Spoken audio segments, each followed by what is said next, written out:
saudaraku, topiknya masih mengasihi Tuhan Yesus. Maukah kita semua mengasihi Tuhan Yesus, saudaraku? Haleluya. Saya percaya itu hal yang paling indah dalam hidup ini, yaitu mengasihi Tuhan Yesus. Tidak heran Tuhan Yesus bertanya kepada Petrus, "Hai Simon, anak Yona, adakah engkau mengasihi aku?" Dia bertanya, "Adakah engkau mengasihi aku?" Saya yakin, saudaraku, Roh Tuhan juga bertanya kepada kita, adakah kita mengasihi Yesus? Amin, saudaraku. Biarlah kita menjawabnya masing-masing kepada Tuhan Yesus sendiri, karena masing-masing kita punya persekutuan dengan Tuhan Yesus. Tuhan Yesus berkata bahwasanya mengasihi Dia, mengasihi Allah adalah hukum yang terutama dan yang terbesar. Orang ahli Taurat bertanya kepada Tuhan Yesus, hukum manakah yang terutama?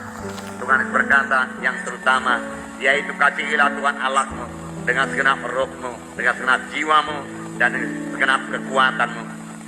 Dengan segenap roh, jiwa, dan tubuh kita perlu mengasihi Tuhan Yesus. Dan hukum yang kedua yaitu mengasihi sesama manusia seperti diri kita sendiri. Dalam kedua hukum ini tercakup semua hukum dan kitab nabi-nabi. Saudaraku, kalau Tuhan bertanya kepada kita ini, saudara, adakah engkau mengasihi aku? Barangkali, saudaraku, dengan mudah saja kita menjawab, aku mengasihi engkau, Tuhan Yesus. Barangkali menurut pendapat kita dengan jujur juga kita mengatakan demikian, aku mengasihi engkau, Tuhan Yesus. Aku memang mengasihi engkau. Kalau memang kita betul-betul mengasihi Tuhan Yesus, kita selalu ingat akan Tuhan Yesus, kita selalu memikirkan tentang Tuhan Yesus. Kita pertama-tama rindu mengenal Tuhan Yesus, mengetahui tentang Tuhan Yesus. Kita rindu mengetahui tentang Tuhan Yesus. Dan pengenalan kita akan Tuhan Yesus bertambah-tambah. Amin, saudara.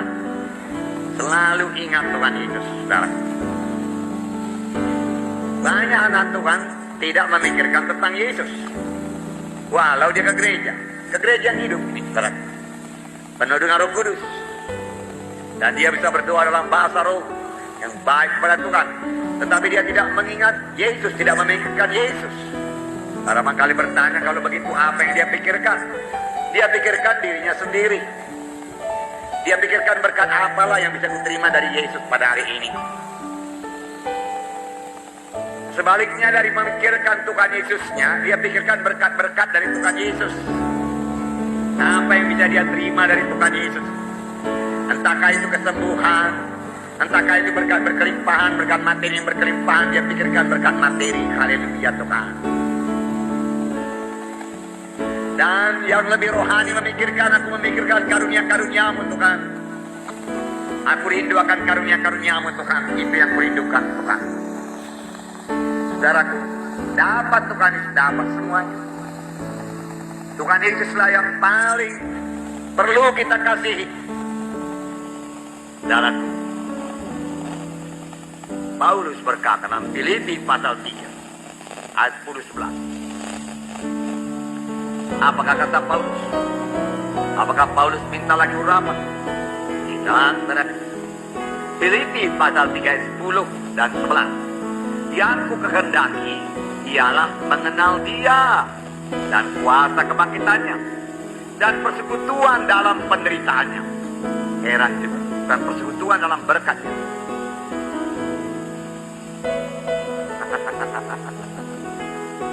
Persekutuan dalam penderitaan. Beri aku juga penderitaan Tuhan. Penderitaan itu banyak gunanya. Amin, saudara. Penderitaan itu membentuk kita, saudaraku, yang menjadi seperti Yesus. Penderitaan itu membangkitkan doa kita kepada Tuhan sungguh-sungguh. Jadi Paulus berkata, beri aku mendapat bahagian dalam penderitaannya, di mana aku menjadi serupa dengan Dia. Saudara, kalau Yesus, saudaraku, mengangkat salib, kita pun harus mengangkat salib kalau kita mau seperti Yesus. Amin, saudara. Tidak mungkin jadi orang Kristen gak ada salib. Tidak mungkin. Harus ada salib. Apakah itu salib? Kalau kehendak ini. Bukan kehendakku. Supaya kehendakmu jadi Tuhan. Kalau kehendak daging ini mau apa? Mau senang-senang terus, senang-senang.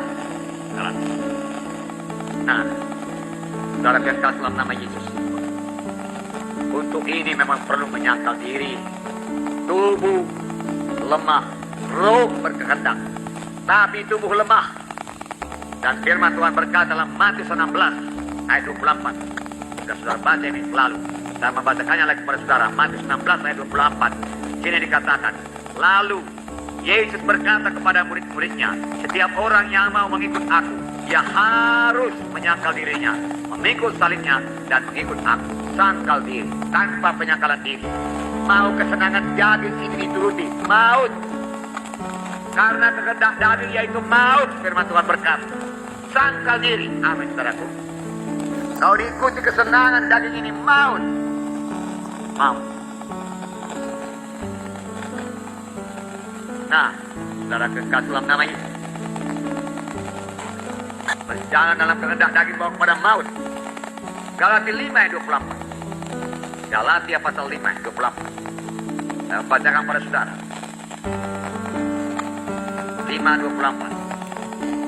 Barang siapa menjadi milik Kristus Yesus, ia telah menyalibkan daging dengan segala hawa nafsu dan keinginannya. Ia telah menyalibkan kehendak dagingnya, ia telah menyalibkan nafsunya dan keinginannya, menjadi keinginan Roh Kudus, menjadi keinginan Yesus dalam dia. Amin. Itulah dia hidup yang kekal. Nah saudaraku, itulah dia mengasihi Yesus. Saya tidak cukup hanya menyanyikan aku mengasihi engkau Tuhan, aku mengasihi engkau. Tetapi saudaraku, tidak mengingat Yesus sama sekali, saudaraku. Tidak benar, saudaraku. Makanya Yesus sendiri berkata, kurenungkan firman siang dan malam. Tanda mengasihi.